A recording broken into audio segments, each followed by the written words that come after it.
All right, welcome everybody. Chris Petri here. Let's get started. We're going to work from imagination. This is a real fun exercise. This is real, just something you can do spur of the moment if you just want to do a quick, 10, 15 minute drawing and painting. So there's not a lot involved. You don't have to set anything up. You don't have to worry about going through the internet searching for things or books or magazines, whatever it is. You can just basically take one subject matter. Let's say we're going to use a clay pot with some wildflowers in there. So that'll be our starting point. We'll have that in our picture. And so what I'll do is I'll start with that idea and we'll just go from there. So we'll maybe put a table, we'll get our ideas going here, but let's start out with that one idea of a clay pot and some wildflowers there, maybe some Queen Anne's lace, maybe a little bit of some wild grasses and things, maybe a couple eucalyptus leaves or some, different, maybe whatever you want to do for your flowers, that's fine. I'm just going to make it a real loose, kind of like wildflowers in a clay pot. So I guess the main thing I would kind of want to key in on here is let's make the clay pot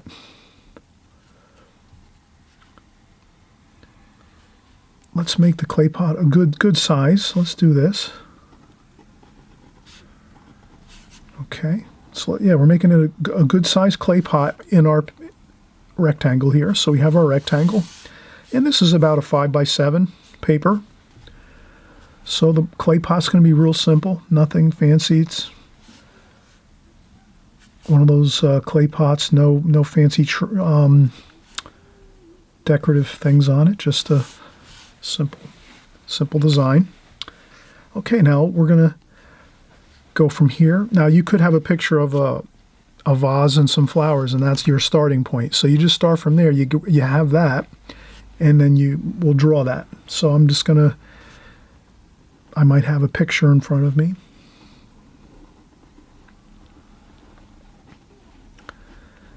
And then if I have some flower shapes that are very fine, so if you find that you have some wildflowers or certain types of flowers that are very, very delicate and have a lot of detail in them, leave them very simple, and then you paint in your details when you're painting. So I wouldn't go and draw a lot of details. I would kind of keep it simple. So I'm just going to talk out loud now here. I'm contour drawing, so I have some leaves and some stems and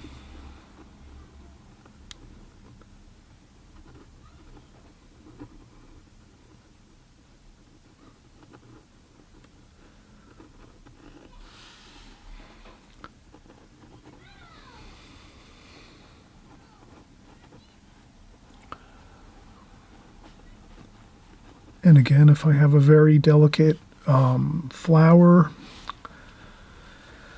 with tons of details, I'm just going to make it the overall shape of it. And then from there, we'll paint in the details. We'll splash in some details, whatever it takes.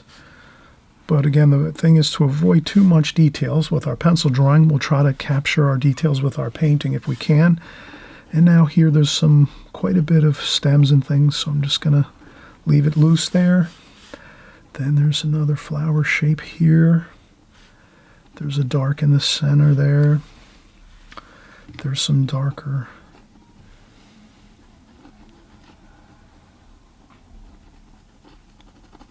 Some dark in within the flower, center of the flower. That flower's more in a profile position. This one here is pretty.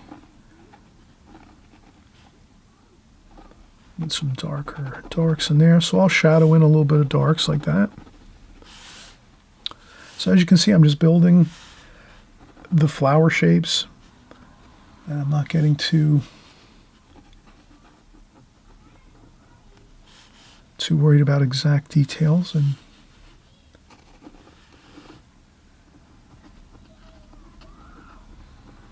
there we go, another stem. So we have some stems kind of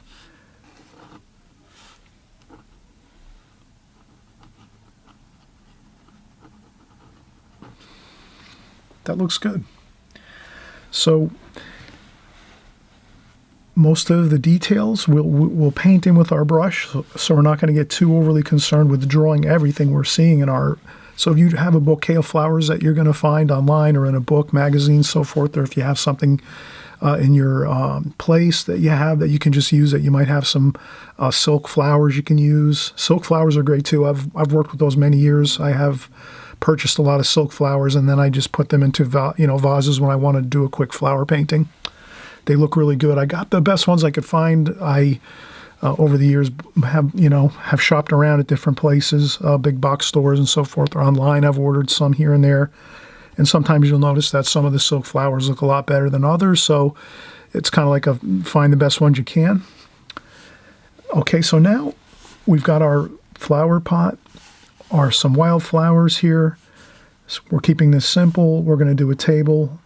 And again, we're going to keep this simple. I'm just going to make a very straightforward table. Like that. Then there's the under rails of the table. And then we have the leg of the table there. Okay, and then maybe here we're going to have some drapes behind. So we'll just make some shapes of some drapes here. And then maybe there's a window over here. So we'll make the indication of a window.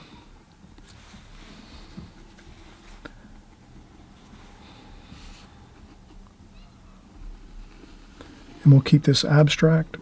So we won't go into a lot of detail. We're just going to make the rectangle shape of the window here. And that's pretty much how we have a rough, working from your imagination. You can put in a couple things. Once you get your flower pot in, then you can go from there and you say, all right, I got my flower pot in there with some flowers, some wildflowers. You can put any type of flowers in here you want. You can just create your own bouquet with some favorite flowers you might like. You can paint them in. You don't necessarily have to draw every detail, of course. Like we were saying here, we're trying to keep it loose with our drawing here. And then once you get that flower pot in and some flowers, then you just build from there and you say, okay, well, I'm going to have a table. So we get that in. And then maybe a window over here. I keep it to the side so that this kind of stays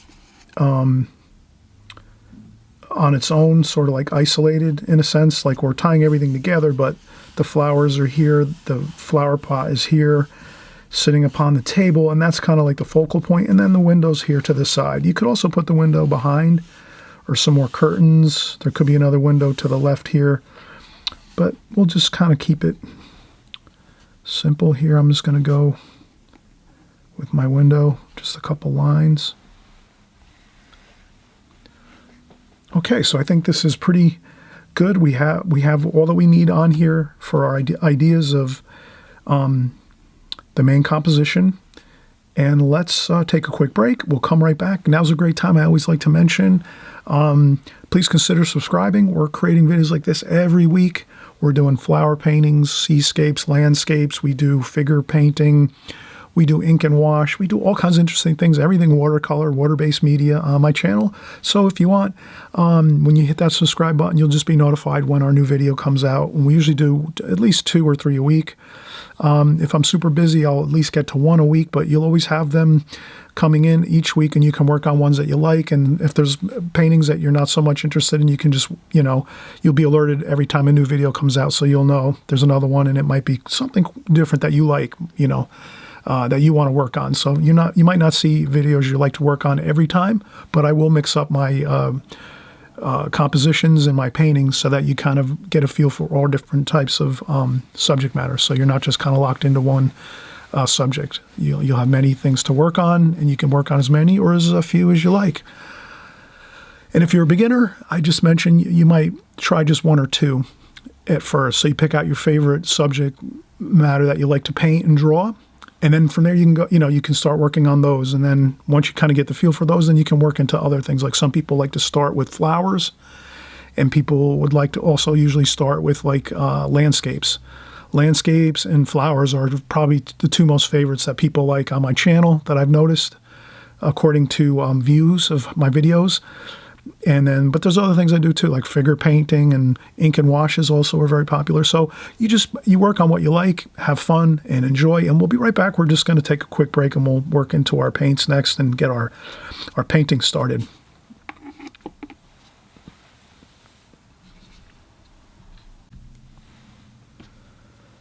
Okay, we're back and we're getting started here. We're going to do our painting. And I always like to, when I come back after a quick break, I'd like to just look at things and say, do I think of anything here? Anything can I do that would make it a little bit more interesting? And I thought this might be better. Another leg under the table here to make it look a little more balanced.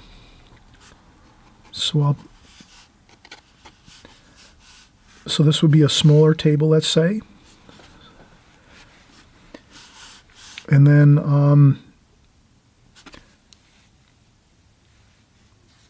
other than that, I think everything looks good. I think we can start painting. I'm going to use a Da Vinci 5 travel brush. It's Klinsky sable hair brush, watercolor brush, round. And then also a Raphael brush, number 6. Klinsky sable, and it's really nice brush, so it's just a good deal larger than the 5 on the Da Vinci travel brush. And I'll also use a needlepoint brush, Alvaro Castanet's brushes he has on his website. And so with these 3 brushes, we'll pretty much have everything. That'll be all we need to really create this entire painting here. So I'll start out with the number 5, and I'm going to start with the darkest darks. So darkest darks would be French ultramarine blue, burnt umber, burnt sienna,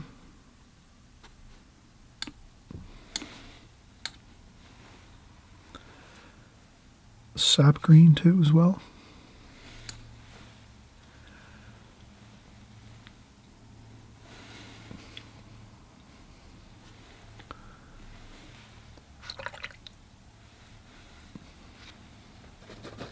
Some people use sponges or paper towels or tissues to check off a little bit of water on the brush. I like to do that too as well. My apron I use as well. I wear an apron while I'm working here. And so I'll start working in some of the darks, and we'll do this alla prima. Light's coming from the window here, so we're going to say the light's coming this way, and just so we make sure if we need to at a glance, take a quick look at the diagram where we put our light. At the top of our picture on the tape.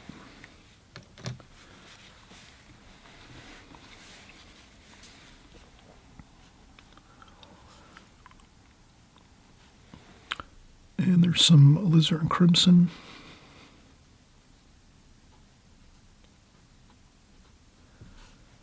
So that's alizarin crimson mixed in with a little bit of the dark here and there.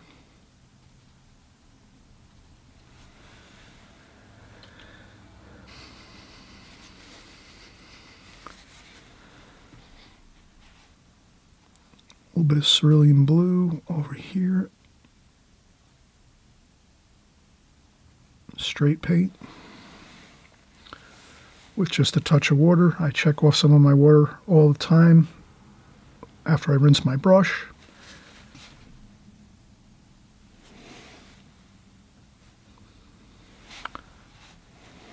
And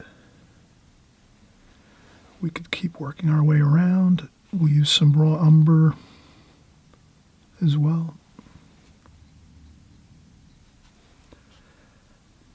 Here I'm going to do some stems,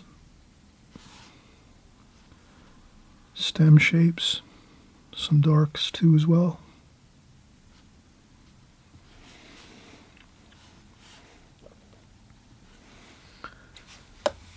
There's some darks in here in the center of that flower.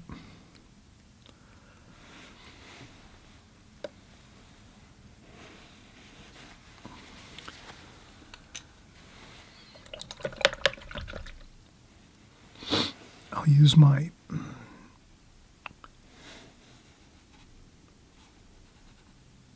needlepoint brush here. This flower's got some really fine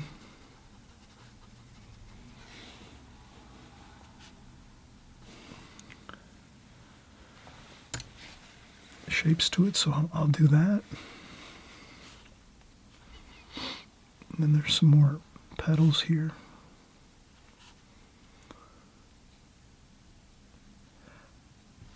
A really good thing to do is, if you can, try to remember to, you'll see me do this often. I think everyone, if you follow me on a regular basis, you probably already kind of know this, but just for anybody that's new or maybe hasn't been following me for a long time, I always try to keep my painting and drawing in close proximity to where I'm working. So I'm not going to start here and then go over and do something up here. I'll start here and then just try to keep working my way out from the center or wherever I start. So if I start a painting in the center like this, I'll just keep working from the center and keep working my way outwards and then downwards and outwards from the center of where I'm starting. So that's a good thing to remember. It helps to kind of keep things a little more organized when you're painting in your thought processes and the mixing of your colors. And then you can also, it helps with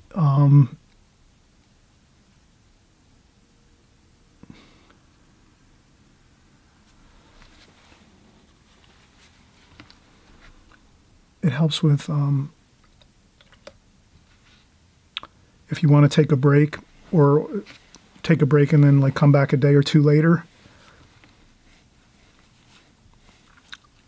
I think it's easier to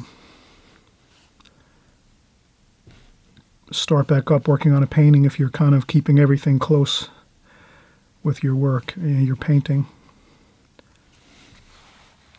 Okay, so now we have some more olive green, cadmium lemon yellow. So I'll make more of a brighter green here, greenish yellow.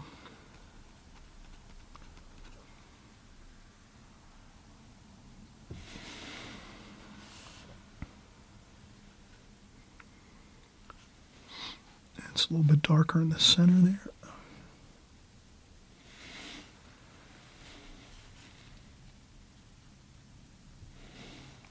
And then the same thing, we have some darks here.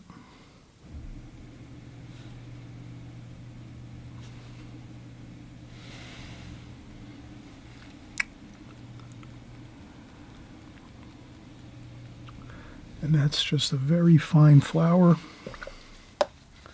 So I'm trying to get some of that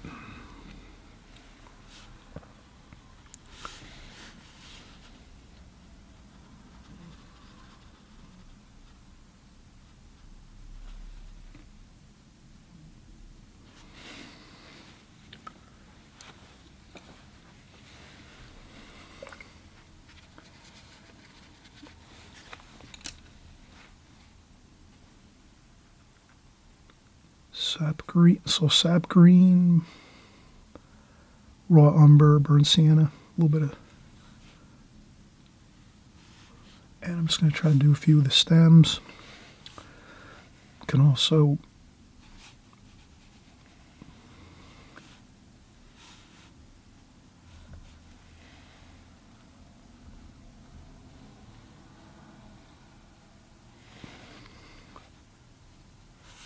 So now I'll start working some of these stems outward here. Some of them have a reddish alizarin crimson.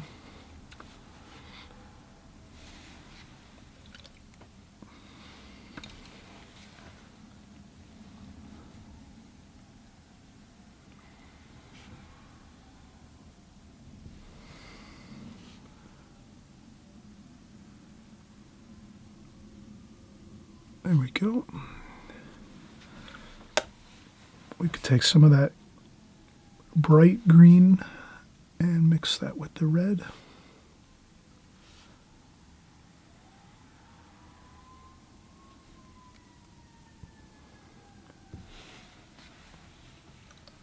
Okay, let's take another break, and we'll come right back. We're just going to let this dry up a little bit, and then we'll start back up.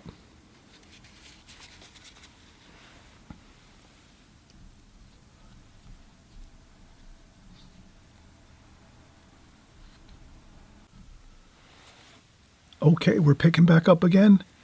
Let's take a look quick. I noticed when I just was walking back up to my table here, sometimes you'll notice when you're painting, you might have an issue where you might pencil in something and draw something in, and it doesn't quite match up to what you've drawn in another section of your painting. So I noticed here I did draw in this stem shape over here on the right, and the vase down here, the clay pot that we have, is a little bit to the left. So this doesn't sort of make sense if that shows, like if you can see this on the stem would actually be going down into the clay pot. So when this happens, it's not a problem. You can sometimes, we could fix this in a couple different ways. The last thing we would probably want to do is add white to change this,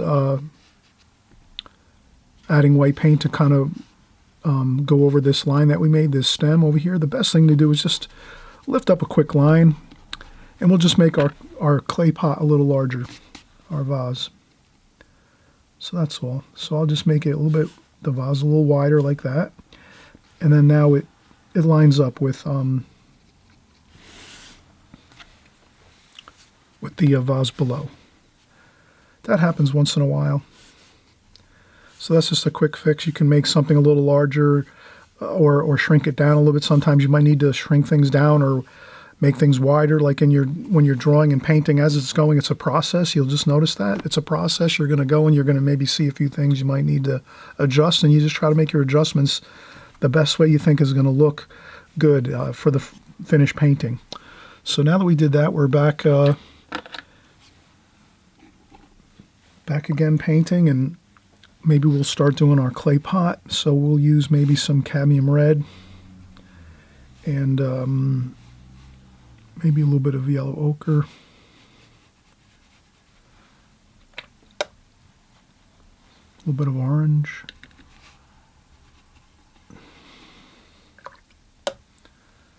And then maybe a little bit of green just to gray it down a little bit. A little bit of that was Viridian green.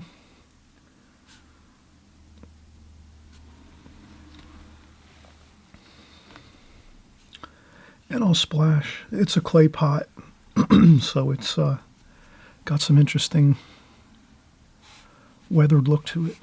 And we can just splash a little bit too. It's kind of got that stone feel, gravel feel to it. A little bit of blue maybe too as well. A little bit of cool and warm and cool.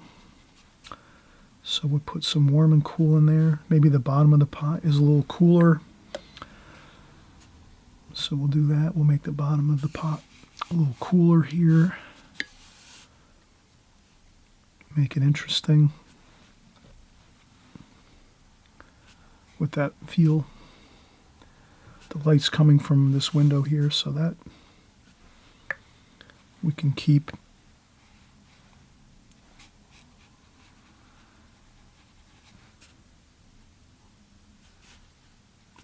things on this right side over here a little bit a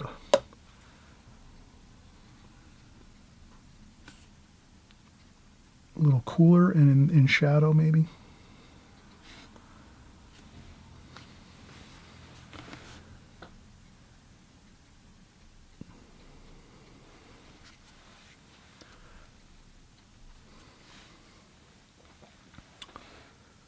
Okay, that looks pretty good.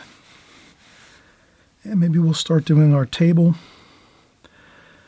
probably what I want to do is I think I want to finish the flowers first in this bouquet. And again, too, I went over this. This was supposed to be the edge of the flower pot here. I drew in some curtains over here on the left, and then I noticed I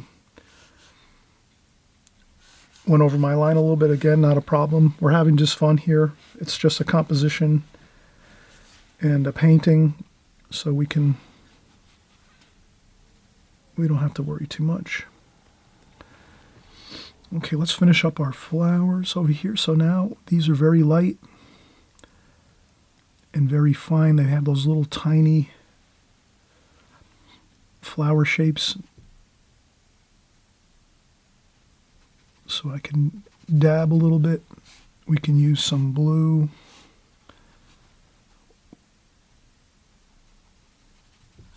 Like that.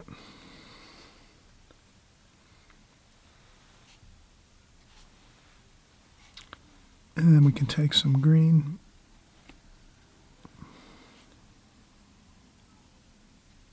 And we're going to do some flowers, some more leaves here. There's some leaf forms.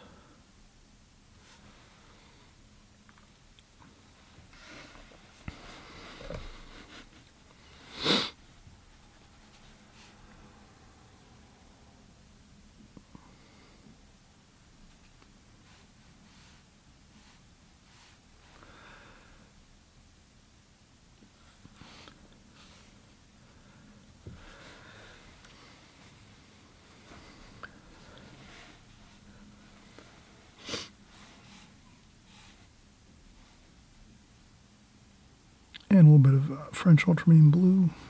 We have some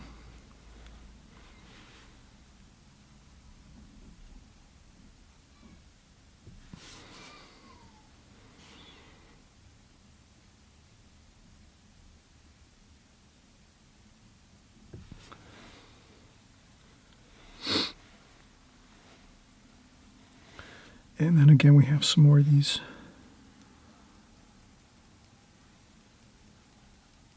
very, very fine,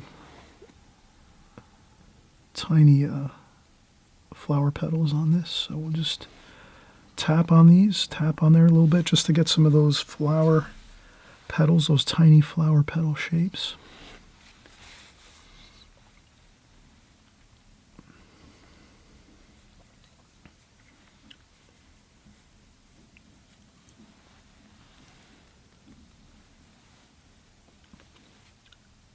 And then we can just, there's more stems. We can add in a few more stems here and there.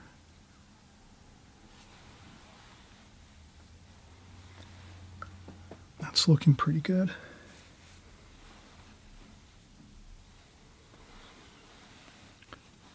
And then some more alizarin crimson with some green mixed into that too as well. And we'll do some more of these shapes over here. You can create your own flower shapes if you want. It doesn't have to be exactly what's in your picture. If you're working from a picture or so forth, you can kind of create some ideas on your own.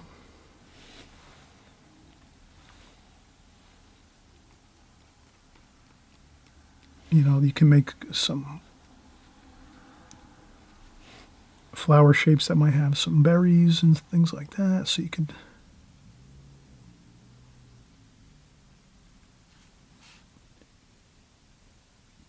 especially if you're going to do this for practice, if you're just going to do this to sort of warm up, if you're doing another painting and you want to warm up and do some just some fun exercises, these are great to do. You can kind of create your own make-believe flowers or whatever, and this way, you know, it frees you up a little bit so that you don't feel as controlled and as serious if you're going in to do like a finished painting, let's say, or more of a studio painting, something larger. If you're going to do that, you can do one of these paintings first, and it kind of helps you to loosen up a little bit, you know, and you can find some ideas as you do something like this type of painting.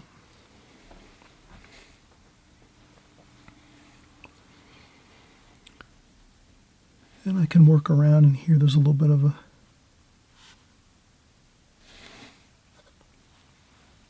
shadow there, so I'll just try to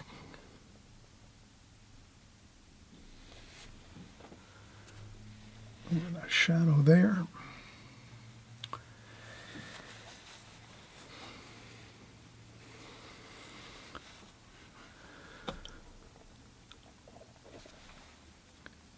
All right, now I'm going to try to do the table. Let's do the table. So we'll use some burnt umber, burnt sienna, raw umber that we just added there, and then a little bit of cerulean blue as well. And we'll just kind of pick up some of those colors, and we're going to do the table. And let's just go right across like so. Then we can go in and infuse a few little bits of cerulean blue in there. You can add in a little bit of repeating colors. You can add in some red, some alizarin crimson.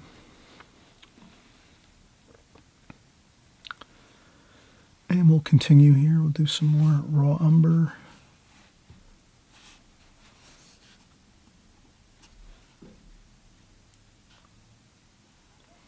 And again, I'll just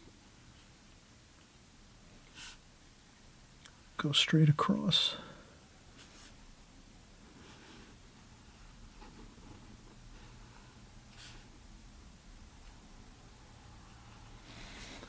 This will be a little darker. Under there.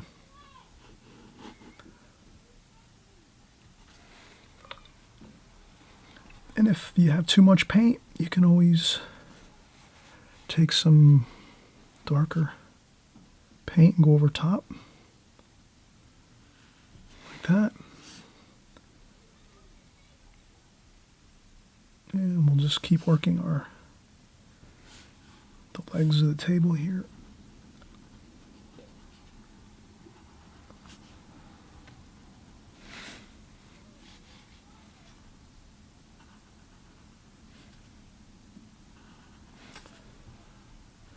And I'm just thinking out loud. I'm just putting the legs of the table on now, painting them in.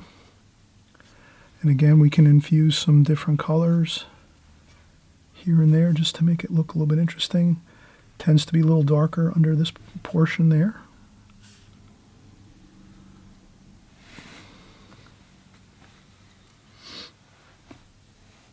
And loosen up a little bit, a couple splashes.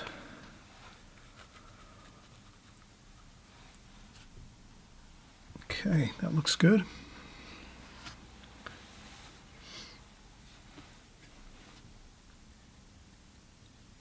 We can also bring a little bit of that mixture that we used here into the vase. Very subtly, but it will look good. It'll look like it's sort of more blending together, the table and the vase. So all that is just taking a little bit of that color, just a tiny bit, and putting a little bit of that wash onto that vase, and then it'll kind of seem like it's flowing together, the vase and the table, which is more of a pleasing look than that hard edge of the colors of the vase or the clay pot with the table being totally different. We just add some of that burnt umber, burnt sienna into the flower pot like that, and it kind of just makes it a pleasing transition from the table back and forth through the painting. And now we're at the point now where we can start using a larger brush. We'll start doing just some of the wall, a little bit of wash on the walls. We'll also probably paint in this window area, but the rest of the washes are going to be pretty simple. We're not going to get too fancy with the background. We're going to try to keep that a little bit simple. So what I'll do is we'll take a break. We'll let this dry. That's a key here, is letting this completely dry 100% before we go in and do this background now, because if we try to go in and do the background while this is still damp, especially the table and the flower pot, does that make sense? Then it's going to it might cause a problem with things ballooning out and washes kind of just overlapping each other and getting all mixed up and stuff. So rather than create a problem for ourselves, it's easier to let things dry and then do other washes, subsequent washes. Once you, like, if you've been painting many years, you have a feel for it by now.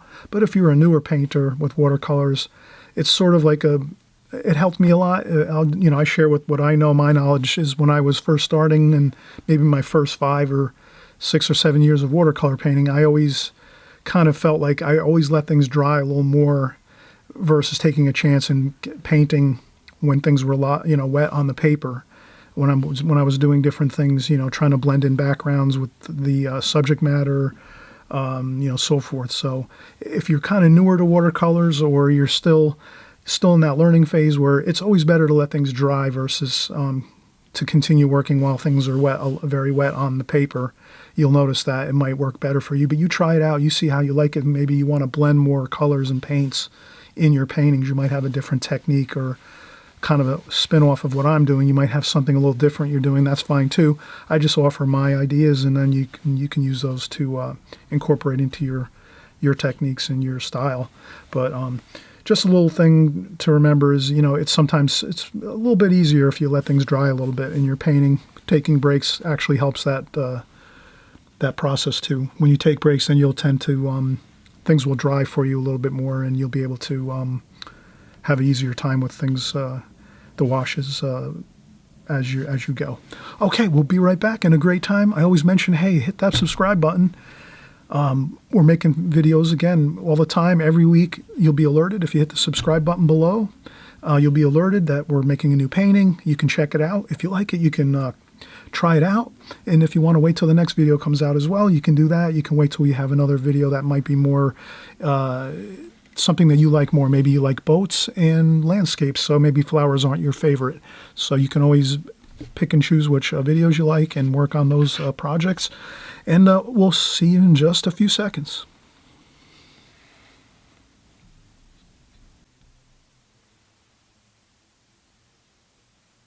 Okay, we're back, and we're going to start painting in our background now. So basically, we did our flowers, our flower shapes. We have our vase completed, our table. So now we're going to work on some of the draperies here, the window, and the wall color. Let's keep this simple. We're pretty much, this is a painting where we can keep the background pretty simple on this, because we have a lot of detail in the flowers. So let's do that. Let's keep this background very, very simple. Almost abstract-y looking, not too much detail. So how are we going to do it? Let's work on it, and we'll kind of discover it as we go. Again, this is more of a free style painting. We're having a good time. We're not getting too worried about all the details of everything. We're just trying to have a solid composition with the flowers on a table, some background, and then we had some fun with our painting and our drawing. And I'm going to just clean the palette here a little bit. That's always good to do. We have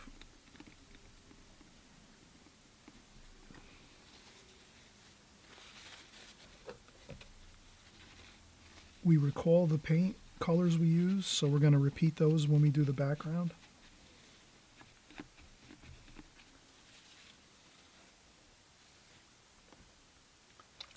What I'm thinking is a really good combination for background color, I think, is going to be cerulean blue. We'll pick up a little bit of that green there. You can kind of see if we have some raw umber, cerulean blue. There's a little bit of the green we'll mix in there, just a touch of the green. That would look pretty good. And some more raw umber, some raw sienna over here. I think if we keep the background sort of this kind of a look, we should be good. Maybe a little bit of cobalt blue for the window.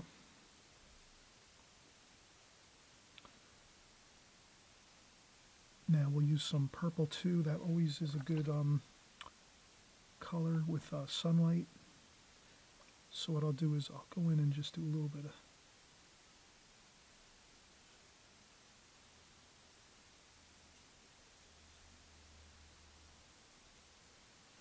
of purple in the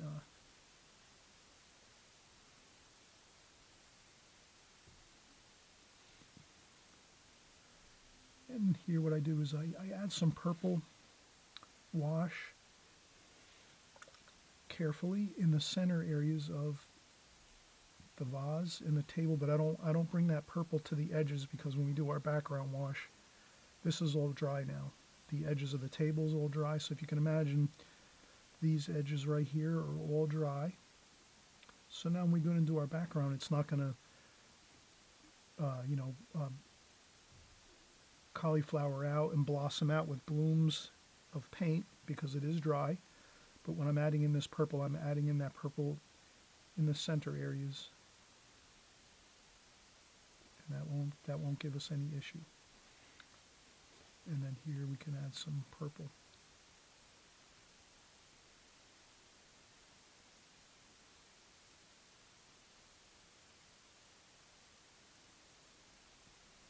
Some purple there as well.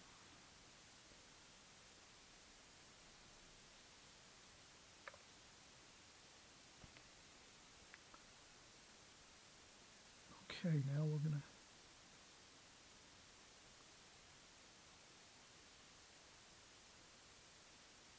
so I'm just going to carefully do that.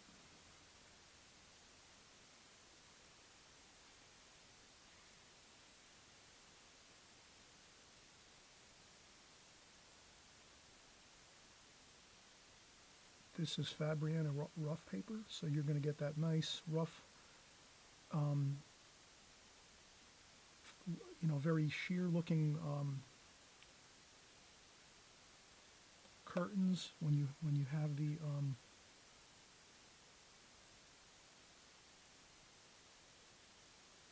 so I'm going to add the purple also to that quickly while that's still wet, the paper.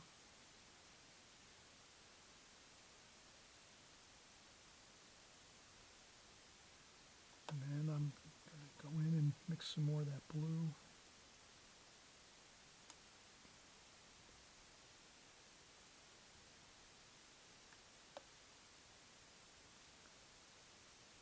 And maybe we'll go with some French ultramarine, raw umber.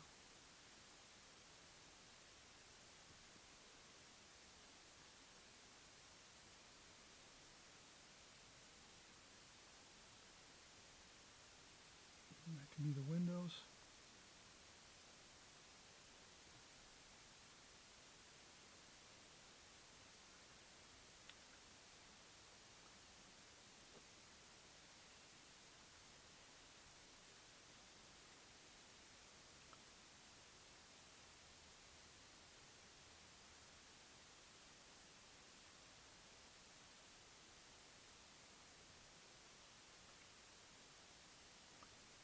And that's the bottom moldings on the window.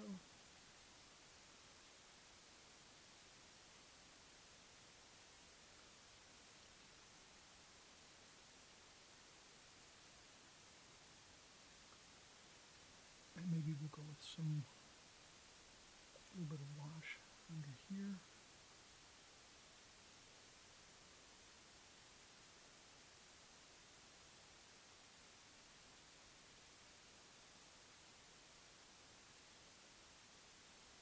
And then another little bit of wash over here on the wall. I want to keep some white paper though. I think that white paper looks good.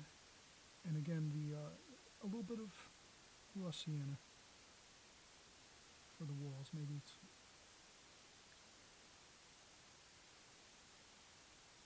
but I would definitely still leave, and I would add in just a little bit of purple too to the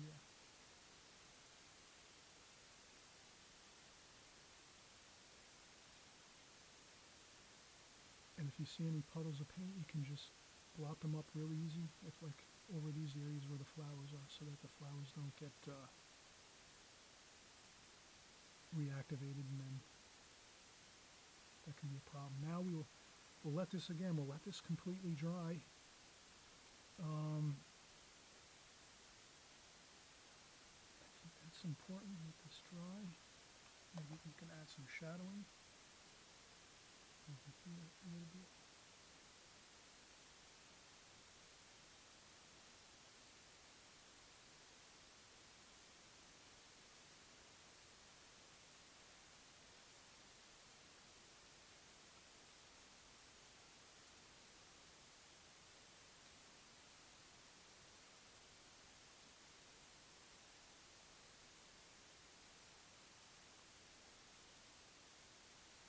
I think that looks pretty good. So let's let this dry completely. Again, maybe a 15-20 minute break.